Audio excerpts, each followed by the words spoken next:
Professor Alessandro Golimbiewski Teixeira is a world-famous economist. He has a very oriental Chinese name, Fu Xin.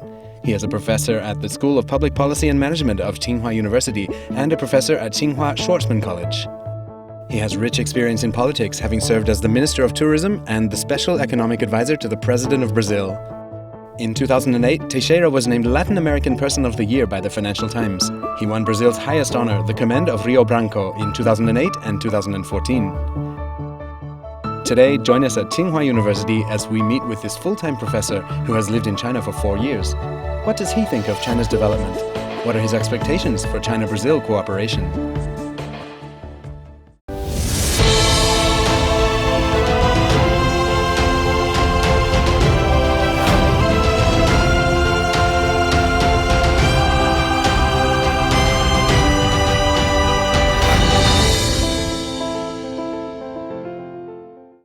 The first thing I would like to talk about is your name, which is Fu Xin, and it seems to reflect very oriental cultural ideals, which are auspiciousness and wealth. And how did you come to select these two characters? That's a very, very nice question, because when I arrive in China, well, I have my Western name, but every Chinese would ask, what's your Chinese name, right? So I have to sit with my family, my wife, and decided, because we decided when we move here that we're going to stay here for a long time, okay? And my daughter was only 1 year old, so she goes to a Chinese school, so she needs to have a Chinese name. So first we came up with the family name, Fu, okay? And then we saw interesting names for me, for my wife, and my daughter. So basically what we want is a good vibration, good energy.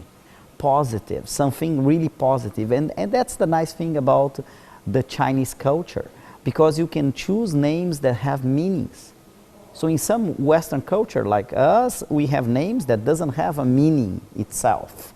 So that's why we did a very careful research, and we took our Chinese Mandarin teacher to help us with the name. So that's why we come up with, in my case, Fu Xin, my daughter Fu Lin, and my wife, Fu Min.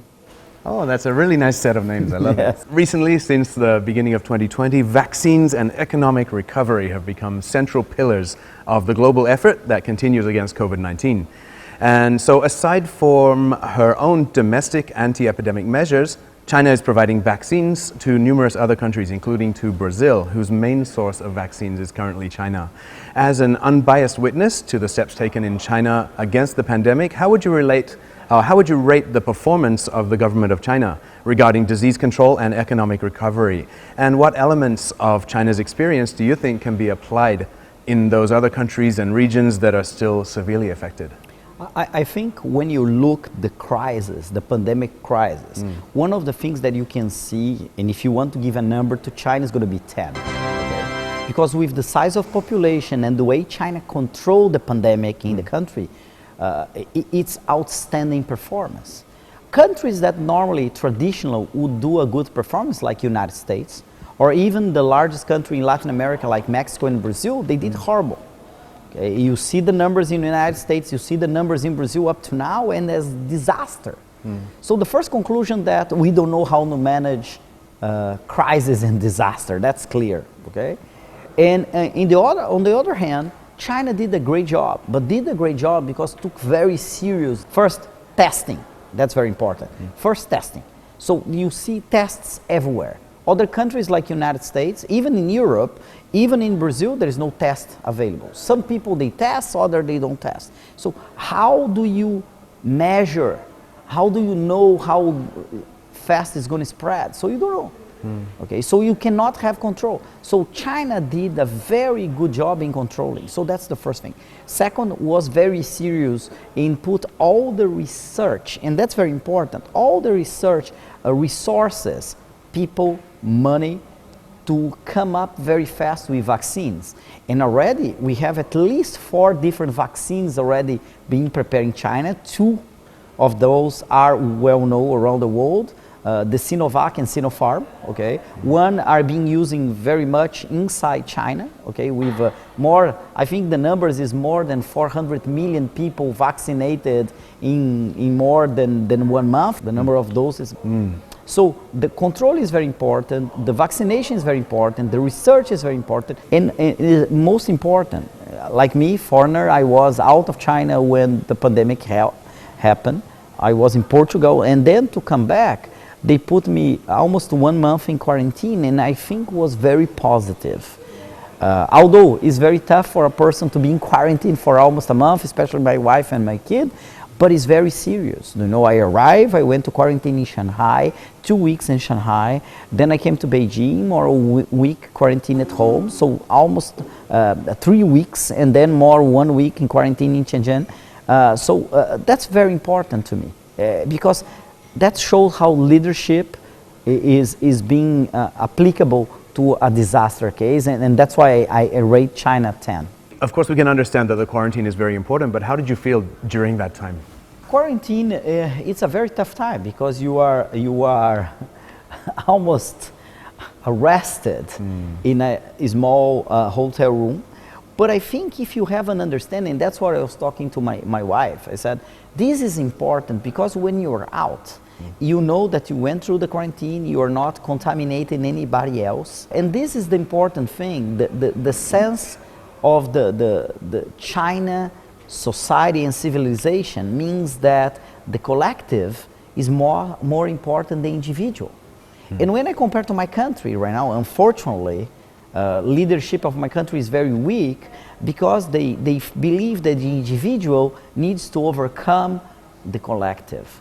And that's the mistake, because we are not in a normal situation. We are in a pandemic that kills people. For us that we live together was time to talk, to discuss future plans, to spend more time with our daughter, 24 hours for almost a month. You know, so it's, I think I took it very well this time, and I will do it again if I need it. Okay, that's great. So there's always a silver lining, isn't it? More time with the family. Yes.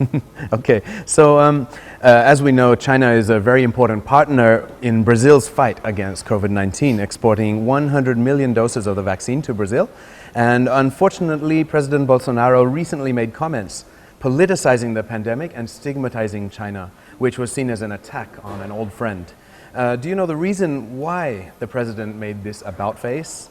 And how do you feel about it? And is it related to pressure from some Western powers? Look, at first I feel very bad. He's always downplayed the importance of this. He said clearly in all the newspapers, oh, this is a little flu, you know, you can go out. If people die, they die. So it's very stupid questions that we should expect for a leader of a largest country in Latin America, okay? So that's the first thing. Second, I think he doesn't think what he says, okay? Because China is the first trade partner, is the first investment in Latin America, and is really helping. Because the majority of doses that you receive it are from China, are manufacturing from the São Paulo government at Butantan, with help, and a lot of help of Sinovac, okay? So he should be more careful what he says, okay?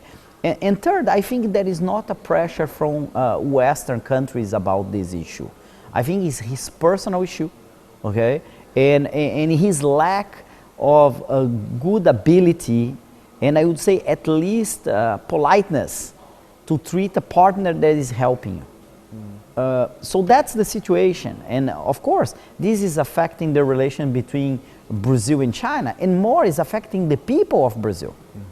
You know, so everybody is a general, I would say, agreement in Brazil that he's misconducting the crisis in Brazil, taking to politicize a situation that is a human disaster. And I think no one in the world as a leader has the right to do so.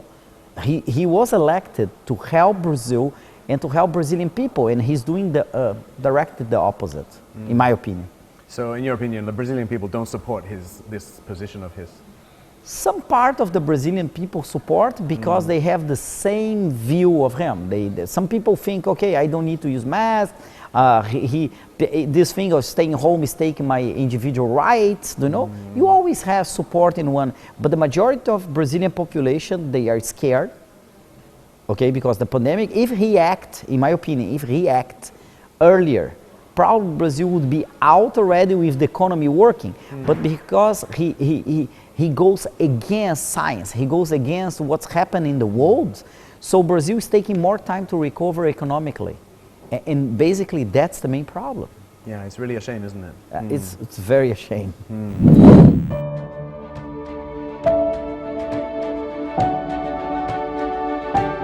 The year 2021 is the centenary of the Communist Party of China. Over the past 100 years, the Communist Party of China has united and led the Chinese people to achieve the great rejuvenation of the Chinese nation. And socialism with Chinese characteristics has entered a new era. What blessings does Professor Teixeira have on the centenary of the Communist Party of China? Let's continue.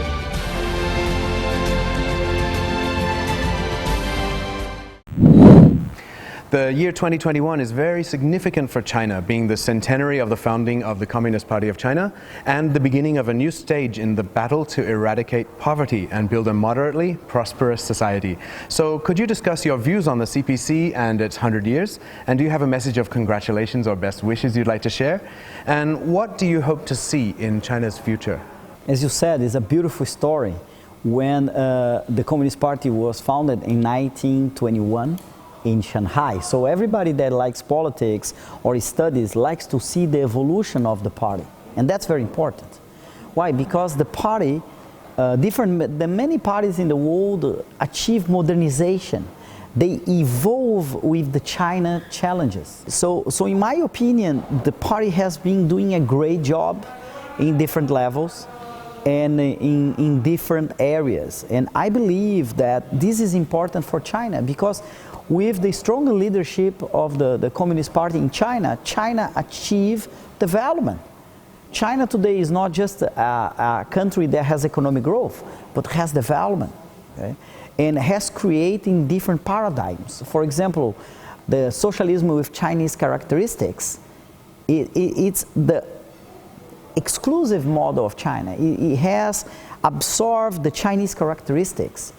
Now is a new stage of development in China called, I would say, scientific development. Okay, we have a dual circulation system. In one side, we have the domestic economy, one of the strong engines.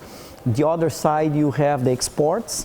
So I believe the Communist Party is leading China in the right direction. Especially not just in economic field, but social field. For example, eradication of extremely poverty in China. 2 decades ago, China was a poor country. And we move, after 20 years, China is the best example of evolution in terms of economic growth, okay? So that's important. So I wish for the Communist Party long life, continue in that direction because it's very important for China. It's very important not for China, for the world, because it's a good example of how leading a nation, how to plan a long-term nation, how to achieve goals, how to change policies, okay? So China, really, the Communist Party implemented what really any people from the academia, like me, that study public policy, want to see in a country. Planning, execution, reformulation, replanning, all the different stages of public policies there. And I would like to see China in that way. I want to see China as a developed country very soon. I want to see China giving example of how to take people out of poverty, how to combine economic success with social success. Why? Because China is important for the world, especially for developing nations, because of course you cannot copy a developed path, you cannot copy a developed model, but you can look China as a good example. And that's I'm wishing. So congratulations for the 100th birthday of the Communist Party, and I hope I will not be here, but I want to congratulate for the next 100th birthday. So as a renowned economist, you understand very well that economics and politics are often two sides of the same coin. And we've seen some countries, such as the USA, interfering in the economic relationship and the internal affairs of other nations in response to claimed concerns about human rights. What do you think about this practice? And secondly, after quitting the UNHRC, the Human Rights Council, 3 years ago, now Washington has announced its intention to rejoin, but this will require the votes of 96 other countries. Do you think the Americans will work hard to convince Brazil to support their re-entry? And what is the overarching US strategy when it comes to human rights, and how do you think that would affect global relationships? We have 4 years of Donald Trump, okay? And Donald Trump, I think, is an outlier in terms of how American people feel. We hope so, yeah. And then the policy of Donald Trump, in my opinion, was a bullying policy, okay? Confrontation. Working in a multilateral level requires for you to have the capability to listen, to process, and to work in groups. That's something that I didn't see in the government of Donald Trump. So that's the first thing. I think Biden is a different political person. He wants to work in a multilateral level, and obviously we know, being from Latin America, that the United States is engaged, and he thinks they have a mission in the world to show their, how do I say, their democracy is the best system in the world, and to try to impose sometimes their model to other nations, okay, and don't respect other nations. I think the case of human rights is clearly, okay. If I was a president of a country, I would say, Biden, solve your own problems, because United States has huge problems in human rights, okay. We see minorities in the United States. You're talking about Latin, you're talking about black, you're talking about gender problems, not racial, but gender. So all these issues are inside the United States. So the United States is not dealing well with its own human rights policies inside the United States. So why you go advocate or trying to touching other people's problems? Solve your problems first, okay? So that's the first thing. So I think it's a characteristics of the United States. Even when they are not called upon to go to some place, they believe it's their duty, okay? And something that I'm from Brazil, I disagree, okay? I think the Chinese policy in that case of respect sovereignty of other countries are much important. Each one knows how to take care. You have cultural influences, you have social structure influences, okay? United States is going to have a really hard time to go back to the council. It needs to do a really multilateral diplomacy for be accepted. And I believe that one of the requirements many countries they want to ask the United States is this, okay, work out your own problems, interfere less in other countries' problems. And I think would be nice, because the United States has many problems in terms of what CIA, FBI does outside the country. You take for Cuba, Guantanamo is a good example. Okay, they arrest a lot of people that they so-called terrorists. They are not terrorists. Okay, they are activists. There is a big difference in that sense. Okay, you hear about torture. You hear about a lot of war crimes. You have very sensitive issues. So stay where you are and work your problems. Don't go to other countries try to point fingers. I think it's a wrong decision, and I'm sure Biden government is much more sensitive to those issues than was Donald Trump. Yeah, I think it's easier to criticize others than to look inward, isn't it? Yes. Yeah, yes. And yeah, of course, we all feel that Biden's government will be more mature and more capable at dealing with these things. I'm not sure if the direction has completely changed. So we'll stop talking about other countries and we'll talk about China and Brazil as well, yes. Okay?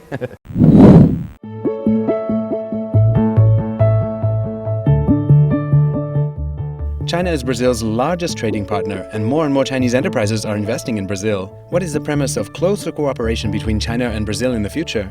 How can China and Latin America, including Brazil, seize the fleeting opportunities for interactive development? Face to Face continues.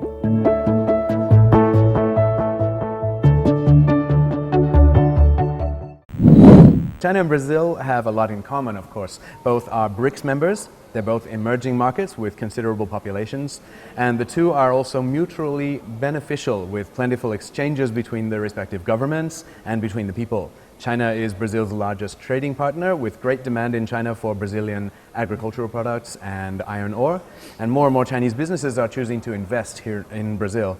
As a former government minister and a renowned economist who is intimately familiar with these two countries and their markets, what do you consider are the areas with the greatest potential for further cooperation between Brazil and China? And what opportunities must Brazil and other South American countries grasp as soon as possible? I think the relations between Brazil and China has changed, really has jumped in a good and a positive direction since the year of 2000. Okay?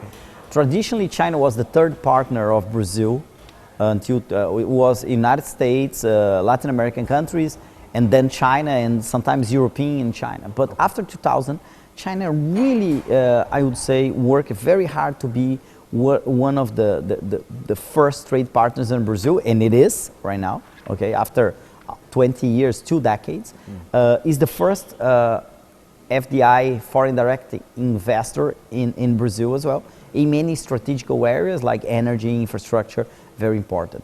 This year already, in terms of trade, comparing last year, we are up almost 15%. Exports, yeah, $6 billion in trade. So that's a very good numbers. Okay.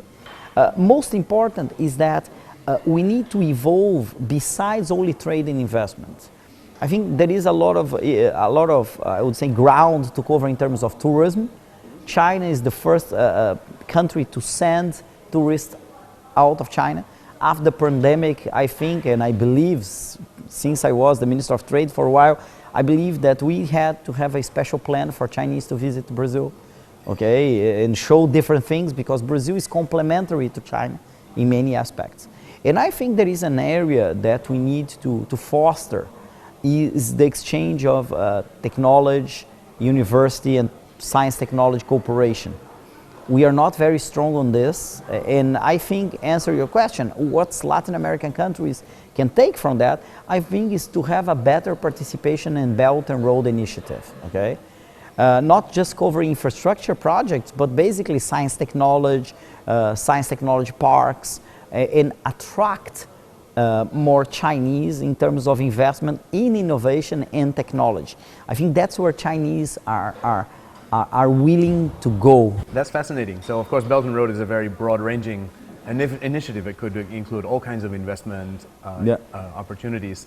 And so you think some new technology is something that South America can also help China with? Yes, there is different technology. For example, when you take you see how China evolving in several important technology. If you take, for example, logistics, satellite, IoT, artificial intelligence, big data, all these technologies are being not just developed by China, but China has in some of them leadership in the world. Okay, we are talking about big data, we are talking about satellite technology. Okay, those technologies are very important for Latin America because we don't have it. Let me give an example.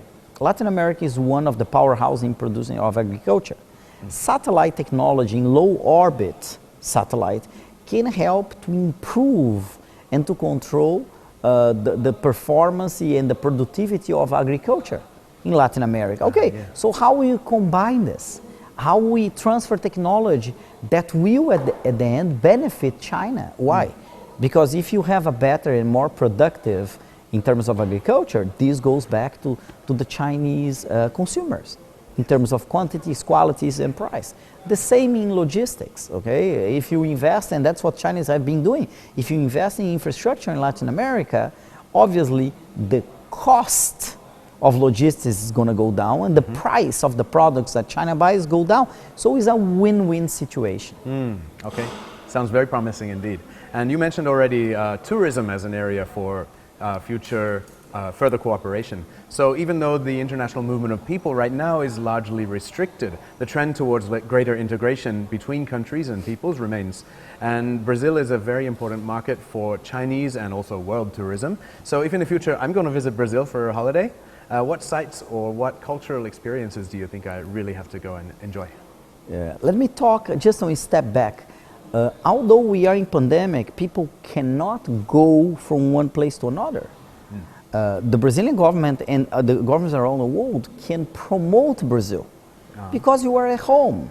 So why don't give you elements exactly in that question that you ask? Where I could go? what is the packages I have? You don't need to go, but you research. More than 75% of tourism around the world, they research before they go abroad. They want to see it. It's not because you cannot travel right now that you cannot absorb knowledge about the country. Sure. Okay, so that's my first comment, and that's what Brazil is not doing right now. Okay? The second element, you ask me where you can go. In Brazil, as China is is a large country, very diversified. South from north is the same as China. South is cold, north is hot. Okay, so I would say, okay, if you want to see, for example, natural resources, okay, in terms of beaches, forests, Brazil is very rich in biodiversity. So I would tend to tell Chinese people, first, if they want to see a city, okay, they can go to Rio de Janeiro. Of course, is our first place people would go. Okay, why? Because you have an integration between a city and the biodiversity. But there is two places that you cannot miss in Brazil. One is the Amazon forest in the north of Brazil. Why? Because you're going to see a biodiversity that you will not find in any place in the world. And the second place is called Pantanal. It's the center of the country.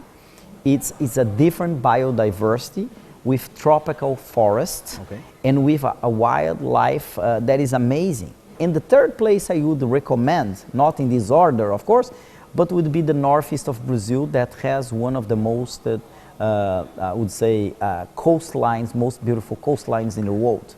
Okay, and they are very close to each other, and you can go and see different cities, and with that you can see our culture, with that you can see our gastronomy.